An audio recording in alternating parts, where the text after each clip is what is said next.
നമസ്കാരം. താൻ അധികാരത്തിലേറിയാൽ 24 മണിക്കൂറിനകം യുക്രൈൻ റഷ്യ യുദ്ധം അവസാനിപ്പിക്കുമെന്നായിരുന്നു ഡൊണാൾഡ് ട്രംപിന്റെ അവകാശവാദം.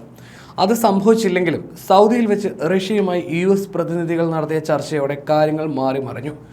റഷ്യൻ പക്ഷത്തോട് ചാഞ്ഞു നിൽക്കുകയും യുക്രൈൻ പ്രസിഡന്റ് സെലൻസ്കി ഇകഴ്ത്തിക്കാട്ടുകയും ചെയ്യുന്ന സമീപനവുമായി ട്രംപ് മുന്നേറുകയാണ്. യൂറോപ്യൻ നേതാക്കളാകട്ടെ യുക്രൈനെയും സെലൻസ്കിയും പിന്തുണച്ചുകൊണ്ട് രംഗത്തെത്തുകയും ചെയ്തു.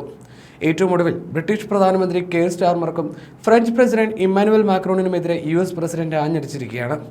കെയർ സ്റ്റാർമർ യുക്രൈൻ യുദ്ധം അവസാനിപ്പിക്കാൻ ഒന്നും ചെയ്തില്ലെന്നാണ് അദ്ദേഹത്തിന്റെ വിമർശനം. സ്റ്റാർമറും മക്രോണും സെലൻസ്കിയെ പിന്തുണച്ചതാണ് ട്രംപിനെ ചൊടിപ്പിച്ചത്. ഇരു നേതാക്കളും ട്രംപുമായി വൈറ്റ് ഹൗസിൽ കൂടിക്കാഴ്ച നടത്താനിരിക്കെയാണ് സംഘർഷം വർദ്ധിപ്പിക്കുന്ന തരത്തിലുള്ള പരാമർശങ്ങൾ. അവർ യുദ്ധം അവസാനിപ്പിക്കാൻ ഒന്നും ചെയ്തില്ല, യുദ്ധം തുടരുകയാണ്, റഷ്യയുമായി കൂടിയാലോചനകളില്ല, ഒന്നുമില്ല, ഫോക്സ് ന്യൂസിന് നൽകിയ അഭിമുഖത്തിൽ ട്രംപ് പറഞ്ഞു. യുദ്ധം തുടരുന്നത് ഞാൻ വർഷങ്ങളായി കണ്ടുകൊണ്ടിരിക്കുകയാണ്. കൊലകളെ ഞാൻ വെറുക്കുന്നു. ഈ യുവാക്കൾ കൊല്ലപ്പെടുന്നത് കാണാൻ എനിക്ക് ഇഷ്ടമില്ലെന്ന് ട്രംപ് പറഞ്ഞു. സെലൻസ്കിക്ക് നേരെയുള്ള കടന്നാക്രമണം ട്രംപ് ഈ അഭിമുഖത്തിലും തുടർന്നു. ഞാൻ വർഷങ്ങളായി നിരീക്ഷിച്ചു വരികയാണ്. യുദ്ധം അവസാനിപ്പിക്കാൻ നിർദ്ദേശങ്ങളൊന്നും ഇല്ലാതെയാണ് യോഗത്തിനെത്തുന്നത്. ഇതുവരെ ഒന്നും സംഭവിച്ചില്ല. കരാറുണ്ടാക്കാൻ സെലൻസ്കി തടസ്സം സൃഷ്ടിക്കുകയാണെന്നും ട്രംപ് പറഞ്ഞു. വെടിനിർത്തൽ കരാർ ഒപ്പിടാൻ പുടിന് താല്പര്യമുണ്ടെന്നും ട്രംപ് അവകാശപ്പെട്ടു. എന്നാൽ അദ്ദേഹം കരാർ ഉണ്ടാക്കേണ്ട കാര്യമില്ല, കാരണം വേണമെങ്കിൽ പുടിന് യുക്രൈൻ പൂർണ്ണമായും പിടിച്ചടക്കാനാകുമെന്നും അദ്ദേഹം പറഞ്ഞു. താൻ അധികാരത്തിൽ തുടർന്നിരുന്നെങ്കിൽ യുക്രൈൻ യുദ്ധം ഉണ്ടാകുമായിരുന്നില്ലെന്ന് ട്രംപ് ആവർത്തിച്ചു. താനും സെലൻസ്കിയും തമ്മിൽ വാക്പോരുണ്ടായെങ്കിലും അദ്ദേഹം വിളിച്ചാൽ താൻ സംസാരിക്കുമെന്ന് US പ്രസിഡന്റ് വ്യക്തമാക്കി.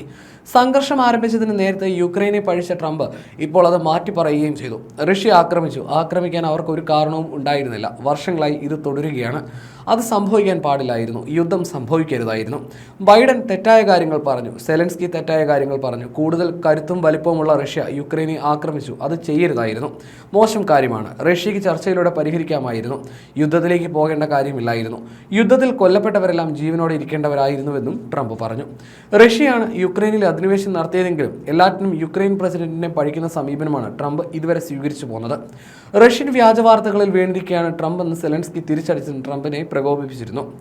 അതോടെ തെരഞ്ഞെടുപ്പ് നടത്താതെ സ്വേച്ഛാധിപതിയായി വാഴുകയാണ് സെലൻസ്കി എന്നും ജനപിന്തുണ നഷ്ടപ്പെട്ട നേതാവാണെന്നും ട്രംപ് വിമർശിക്കുകയും ചെയ്തു. ഇതിനിടെ റഷ്യ യുക്രൈനെതിരായ യുദ്ധത്തിൽ തങ്ങളുടെ വിജയം പ്രഖ്യാപിക്കാൻ ഒരുങ്ങുകയാണ്. യുക്രൈനെതിരായ യുദ്ധവിജയം മാത്രമല്ല, നാറ്റോയ്ക്കെതിരായ ജൈത്രയാത്ര കൂടിയായി വ്ളാഡിമിർ പുടിൻ പ്രഖ്യാപിക്കുമെന്നാണ് യുക്രൈന്റെ സൈനിക ഇന്റലിജൻസ് ഏജൻസി GUR വെളിപ്പെടുത്തിയത്. യുദ്ധത്തിൽ പാശ്ചാത്യ ശക്തികൾക്ക് പരാജയം സംഭവിച്ചുവെന്ന് വ്യാഖ്യാനിക്കാനാണ് പുടിൻ തയ്യാറെടുക്കുന്നത്. റഷ്യയുടെ യുക്രൈൻ അധിനിവേശത്തിന്റെ 3ാം വാർഷികമാണ് തിങ്കളാഴ്ച. 2014 റഷ്യ ക്രിമിയയും കിഴക്കൻ യുക്രൈനിലെ ഡൊനെറ്റ്സ്ക്, ലുഹാൻസ്ക് മേഖലകളും പിടിച്ചെടുത്തപ്പോൾ മുതലാണ് യഥാർത്ഥത്തിൽ സംഘർഷത്തിന്റെ തുടക്കം. പക്ഷേ പൂർണ്ണ തോതിലുള്ള യുദ്ധം ആരംഭിച്ചിട്ട് ഫെബ്രുവരി 24 3 വർഷം തികയുകയാണ്. ട്രംപ് ഭരണകൂടം യുദ്ധം അവസാനിപ്പിക്കാനുള്ള തീവ്ര ശ്രമങ്ങൾ തുടരുമ്പോൾ വെടിനിർത്തൽ കരാറിൽ റഷ്യയ്ക്ക് മേൽക്കൈ കിട്ടുന്ന തരത്തിലാകുമെന്ന ആശങ്ക യൂറോപ്യൻ രാജ്യങ്ങൾക്കും യുക്രൈനുമുണ്ട്. പുടിന്റെ സൈനിക അധിനിവേശത്തിന് പാരിതോഷികം നൽകുന്നത് പോലെയുള്ള ഉപാധികൾ കരാറിൽ വരുമോ എന്നാണ് സംശയം. യുക്രൈനിൽ ആഭ്യന്തര അസ്ഥിരത സൃഷ്ടിക്കാൻ റഷ്യ ശ്രമം ഊർജിതമാക്കിയെന്നും കീവിന്റെ GUR റിപ്പോർട്ടിൽ പറയുന്നു. തങ്ങളുടെ പൗരന്മാർക്കിടയിൽ തെറ്റായ വിവരം പരത്താനും പാശ്ചാത്യ സഖ്യകക്ഷികളുടെ പിന്തുണയുടെ വിലയിട്ടിക്കാനും ശ്രമം നടക്കുന്നു. സമാധാനപരമായ കരാറിന് സന്നദ്ധമെന്ന് പ്രതീതി സൃഷ്ടിച്ച് പരിഷ്കൃത ലോകത്തിന് മുമ്പിലെ തങ്ങളുടെ യുദ്ധ കുറ്റവാളി എന്ന പ്രതിച്ഛായ മായ്ക്കാനാണ് റഷ്യയുടെ പരിശ്രമമെന്നും റിപ്പോർട്ടിൽ പറയുന്നു.